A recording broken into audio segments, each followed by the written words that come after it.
ರಾಷ್ಟ್ರದಲ್ಲಿ ನಡೆದಿದೆ. ಹಳೆ ಕರ್ನಾಟಕದಲ್ಲಿ 14 ಮೊದಲನೇ ಹಂತದ ಚುನಾವಣೆಯಲ್ಲಿ 12 ಲೋಕಸಭಾ ಕ್ಷೇತ್ರದ ಅಭ್ಯರ್ಥಿಗಳನ್ನು ಆಯ್ಕೆ ಮಾಡಿರ್ತಕ್ಕಂಥದ್ದು ಮತ್ತು ಎರಡನೇ ಹಂತದಲ್ಲಿ ಉತ್ತರ ಕರ್ನಾಟಕ ಭಾಗದಲ್ಲಿ ಸುಮಾರು 7 ಅಭ್ಯರ್ಥಿಗಳು ಆಯ್ಕೆಯಾಗಿರ್ತಕ್ಕಂಥದ್ದು. ನಾಡಿನ ಜನತೆಗೆ ಪ್ರಥಮವಾಗಿ ಕೇಂದ್ರ ಸರ್ಕಾರದಲ್ಲಿ ನಿಮ್ಮೆಲ್ಲರ ಆಶೀರ್ವಾದ, ನಿಮ್ಮ ಶ್ರಮ, ನಿಮ್ಮ ಒಂದು ಪ್ರೀತಿಯ ಒಂದು ಶುಭ ಹಾರೈಕೆ, ಇದೆಲ್ಲದರ ಒಂದು ಶಕ್ತಿಯಿಂದ ನರೇಂದ್ರ ಮೋದಿ ಅವರ ಒಂದು ನಾಯಕತ್ವದಲ್ಲಿ ಪ್ರಥಮ ಬಾರಿಗೆ ಕೇಂದ್ರದ ಸಚಿವನಾಗಿ ಕೆಲಸವನ್ನು ನಿರ್ವಹಣೆ ಮಾಡತಕ್ಕಂಥ ಈ ಅವಕಾಶ ದೊರಕಿರ್ತಕ್ಕಂಥದ್ದು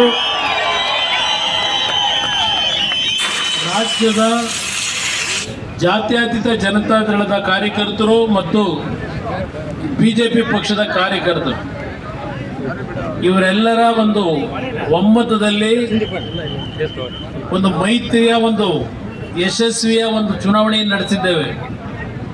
ನಾಡಿನ ಜನತೆಯ ಆಶೀರ್ವಾದದಲ್ಲಿ ಕೇಂದ್ರದಲ್ಲಿ ಇವತ್ತು ಸಚಿವನಾಗಿ ಪ್ರಥಮ ಬಾರಿಗೆ ಇವತ್ತು ರಾಜ್ಯಕ್ಕೆ ನಾನೇನು ನನ್ನ ಕರ್ಮಭೂಮಿಗೆ ಇವತ್ತು ಬಂದಿದ್ದೇನೆ.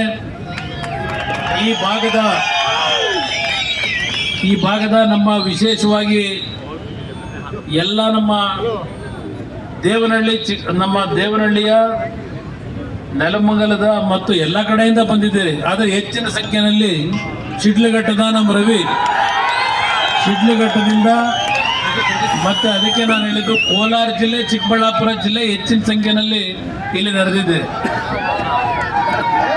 ಇವತ್ತು ಮುಳುಬಾಗಿಲಿನ ಮಂಜುನಾಥ್ ಇದ್ದಾರೆ, ಶಿಡ್ಲಘಟ್ಟದ ರವಿಯಣ್ಣ ಇದ್ದಾರೆ, ನಮ್ಮ ಲೋಕಸಭಾ ಸದಸ್ಯರು ಕೋಲಾರದ ಮಲ್ಲೇಶ್ ಅವರಿದ್ದಾರೆ, ಮುಳುಬಾಗಿಲು ಮಂಜು ಅಂತ ಹೇಳಿದ್ರು ಮೊದಲೇ, MLC ಅವರು ಗೋವಿಂದರಾಜು ಇದ್ದಾರೆ, ನಮ್ಮ ವೆಂಕಟಶಿವರೆಡ್ಡಿ ಅವರು ನಮ್ಮ ಹಿರಿಯ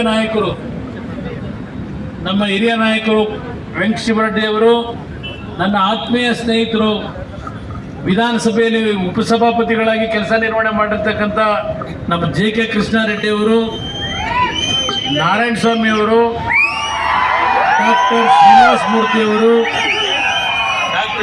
ಮೂರ್ತಿ ಅವರು, ನಮ್ಮ GT ದೇವೇಗೌಡರು, ಡಾಕ್ಟರ್ ಅನ್ನದಾನಿ ಅವರು, ಕಲಬುರಗಿಯ ನಮ್ಮ ದೊಡ್ಡಪ್ಪಗೌಡರು, ಕೊಪ್ಪಳದ ಚಂದ್ರಶೇಖರ್ ಅವರು, ನಮ್ಮ ದೊಡ್ಡಬಳ್ಳಾಪುರದ ಮುನೇಗೌಡರು, ಹೇಳ್ತಾ ಹೋದ್ರೆ ಎಲ್ಲ ನಮ್ಮ ಸ್ನೇಹಿತರುಗಳು, ಚೌಡರೆಡ್ಡಿ, ದಯವಿಟ್ಟು ಕ್ಷಮಿಸ್ಬಿಡಿ ಇಲ್ಲಿ ವೇದಿಕೆ ಮೇಲೆ ಇರೋರು ಎಲ್ಲರ ಹೆಸರನ್ನ ಹೇಳಕ್ ಹೋದ್ರೆ ಸ್ವಲ್ಪ ಕೋಲಾರನ CM ಅವರು, ನಮ್ಮ ಶ್ರೀನಾಥ್, ಎಲ್ಲರೂ ಇದ್ದೀರಿ ಇಲ್ಲಿ. ಇವತ್ತು ಹೆಚ್ಚಿನ ಸಂಖ್ಯೆಯಲ್ಲಿ ಇಲ್ಲೇನು ಇವತ್ತು ಬಂದು ನನಗೆ ಸ್ವಾಗತ ಕೋರಿದ್ದೀರಿ. ಈ ಒಂದು ಸಂಖ್ಯೆಯಲ್ಲಿ ಸೇರಿರ್ತಕ್ಕಂಥ ನನ್ನನ್ನು ಈ ರಾಜ್ಯದಲ್ಲಿ ಬೆಳೆಸಿರ್ತಕ್ಕಂಥದ್ದು ಮತ್ತು ಈ ದೇಶದಲ್ಲಿ ಕುಮಾರಸ್ವಾಮಿ ಅಂತಕ್ಕಂಥ ಒಂದು ವ್ಯಕ್ತಿ ಇದ್ದಾನೆ ಅಂತಕ್ಕಂಥದ್ದನ್ನ ಗುರುತಿಸ್ತಕ್ಕಂಥದ್ದಕ್ಕೆ ಶಕ್ತಿಯನ್ನು ತುಂಬಿರ್ತಕ್ಕಂಥ ನನ್ನ ಪಕ್ಷದ ಕಾರ್ಯಕರ್ತರ ಜೊತೆಯಲ್ಲಿ ನಾವೇನು ಜೊತೆಗೂಡಿ ಕೆಲಸ ಮಾಡಿದ್ದೇವೆ. ಬಿಜೆಪಿಯ ಕಾರ್ಯಕರ್ತರು ಒಳಗೊಂಡಂತೆ ಎಲ್ಲರಿಗೂ, ಇಡೀ ರಾಜ್ಯದ ಜನತೆಗೆ, ವಿಶೇಷವಾಗಿ ನನಗೆ ರಾಜಕೀಯ ಜನ್ಮ ಕೊಟ್ಟಿರ್ತಕ್ಕಂಥ ನಮ್ಮ ರಾಮನಗರ ಜಿಲ್ಲೆ, ಅದರ ಜೊತೆಗೆ ಲೋಕಸಭೆಗೆ ಈ ಬಾರಿ ಮಂಡ್ಯದಲ್ಲಿ ನಿಲ್ಲೇಬೇಕು ಅಂತ ನನ್ನನ್ನು ಹಠ ಮಾಡಿ ಮಂಡ್ಯ ಜಿಲ್ಲೆಯ ಜನತೆ ಚುನಾವಣೆಯ ಒಂದು ಮತವನ್ನು ಕೇಳಲಿಕ್ಕೂ ನೀನು ಬರಬೇಡ, ಬೇರೆ ಕಡೆ ಅಭ್ಯರ್ಥಿಗಳನ್ನು ಗೆಲ್ಲಿಸಲಿಕ್ಕೆ ನಿನ್ನ ಕೆಲಸ ಮಾಡು ಅಂತ ಹೇಳಿ ಅವರೇ ಚುನಾವಣೆ ನಡೆಸಿದ್ದಾರೆ ಮಂಡ್ಯ ಜಿಲ್ಲೆಯ ಜನತೆ. ವಿಶೇಷವಾಗಿ ಅವರ ಶ್ರಮದಿಂದ ಇವತ್ತು ಮೈಸೂರು ಭಾಗ ಹೇಳ್ತಾ ಹೋದರೆ ಎಲ್ಲ ಜಿಲ್ಲೆಗಳ ಹೆಸರನ್ನು ಹೇಳಬೇಕು. ಚನ್ನಪಟ್ಟಣದಲ್ಲೂ ಬೆಳೆಸಿದ್ದಾರೆ ನನ್ನನ್ನು. ಇವತ್ತು ಅಲ್ಲಿಯ ನನ್ನ ಕಾರ್ಯಕರ್ತರು ಪಕ್ಷ ಉಳಿಸ್ಲಿಕ್ಕೋಸ್ಕರವಾಗಿ ಮಂಡ್ಯದಲ್ಲಿ ನಿಲ್ಲಕ್ಕೆ ಅವಕಾಶ ಕೊಡಿ ಅಂತ ಮನವಿ ಮಾಡಿದಾಗ ದೊಡ್ಡ ಹೃದಯ ವೈಶಾಲಿಯಿಂದ ಚನ್ನಪಟ್ಟಣದ ನನ್ನ ಕಾರ್ಯಕರ್ತರು ನನಗೆ ಒಪ್ಪಿಗೆ ಕೊಟ್ಟರು. ಮಂಡ್ಯದಂತೂ ನರೇಂದ್ರ ಮೋದಿ ಅವರು ಈ ಒಂದು ಅವರ ನೇತೃತ್ವದ ಸರ್ಕಾರದಲ್ಲಿ ನಿಮ್ಮೆಲ್ಲರ ನಿರೀಕ್ಷೆ ಇದ್ದಿದ್ದು ನಮ್ಮ ಕುಮಾರಣ್ಣ ನಮ್ಮ ಕೃಷಿ ಸಚಿವರಾಗಿ ಕೆಲಸ ಮಾಡಬೇಕು ಅಂತ ಹೇಳಿ ನಮ್ಮ ರೈತರಿಗೆ ಏನಾದರೂ ಒಂದು ಒಳ್ಳೆಯದನ್ನ ಮಾಡ್ತಾನೆ ನಮ್ಮ ಕುಮಾರಣ್ಣ ಅಂತಕ್ಕಂಥದ್ದು ನಿಮ್ಮ ಹೃದಯದಲ್ಲಿ ಏನು ಆಸೆ ಇಟ್ಕೊಂಡಿದೆ. ಆದರೆ ಒಂದು ಮಾತನ್ನ ಹೇಳ್ತೇನೆ, ನಾಡಿನ ನನ್ನ ರೈತ ಬಂಧುಗಳಿರಲಿ, ಎಲ್ಲ ಪಕ್ಷದ ಕಾರ್ಯಕರ್ತರು, ನಾಡಿನ ನನ್ನ ಸಮಸ್ತ ಜನತೆಗೆ ಇವತ್ತು ನನಗೆ ಸಿಕ್ಕಿರ್ತಕ್ಕಂಥ ಅವಕಾಶ ನನ್ನ ವೈಯಕ್ತಿಕವಾದಂಥ ಆಸೆ ಆಕಾಂಕ್ಷೆಗಳಿದೆಲ್ಲ. ಇವತ್ತು ನನಗೆ ದೊರಕಿರ್ತಕ್ಕಂಥ ಈ ಒಂದು ಅವಕಾಶ ಯಾವುದೋ ಭಗವಂತ ನನಗೆ ಕೊಟ್ಟಿರ್ತಕ್ಕಂಥದ್ದು, ಭಗವಂತನ ಆಶೀರ್ವಾದ ಜೊತೆಗೆ ಈ ನಾಡಿನ ಜನತೆಯ ಶ್ರಮ. ಈ ಜನತಾದಳವನ್ನು ಮುಗಿಸಿದ್ದೇವೆ, ಸರ್ವನಾಶ ಮಾಡಿದ್ದೇವೆ ಅಂತಕ್ಕಂಥ ದುರಹಂಕಾರದ ಮಾತುಗಳೇನಿದೆ, ಅದು ಯಾವುದಕ್ಕೂ ನಾನು ಚರ್ಚೆ ಮಾಡ್ಲಿಕ್ಕೆ ಹೋಗಲ್ಲ. ಇವತ್ತು ನಾನು ಈ ಸರ್ಕಾರಕ್ಕೂ ಹೇಳ್ತೇನೆ, ಇವತ್ತು ಭಗವಂತ ಮತ್ತು ನಮ್ಮ ಒಂದು ಅಭಿಮಾನಿಗಳು ನನಗೇನು ಶಕ್ತಿ ತುಂಬಿದ್ದೀರಿ, ಈ ಒಂದು ಶಕ್ತಿಯನ್ನ ಉಪಯೋಗ ಮಾಡ್ಕೊಳ್ತಕ್ಕಂಥದ್ದಕ್ಕೆ ಈಗಿನ ಸರ್ಕಾರಕ್ಕೂ ಈ ವೇದಿಕೆ ಮುಖಾಂತರ ನಾನು ಮನವಿ ಮಾಡ್ತೇನೆ.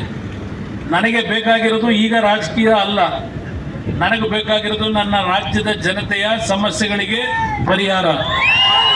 ನನ್ನ ರಾಜ್ಯದ ಹಲವಾರು ಸಮಸ್ಯೆಗಳೇನಿದ್ದಾವೆ, ನಾನು ಕೃಷಿ ಸಚಿವನಾಗದೇ ಇದ್ದರೂ ನೀವು ನನಗೆ ಕೊಟ್ಟಂಥ ಶಕ್ತಿ ಏನಿದೆ, ಈ ನಾಡಿನ ಜನತೆ ನನಗೆ ಇವತ್ತು ದೆಹಲಿಯಲ್ಲಿ ನರೇಂದ್ರ ಮೋದಿ ಅವರು ಒಂದು ವಿಶ್ವಾಸ ಇಟ್ಟು ಇವತ್ತು ಭಾರಿ ಕೈಗಾರಿಕಾ ಸಚಿವನಾಗಿ ಮತ್ತು ಉಕ್ಕು ಸಚಿವನಾಗಿ 2 ದೊಡ್ಡ ಖಾತೆಗಳನ್ನು ಏನು ಕೊಟ್ಟಿದ್ದಾರೆ.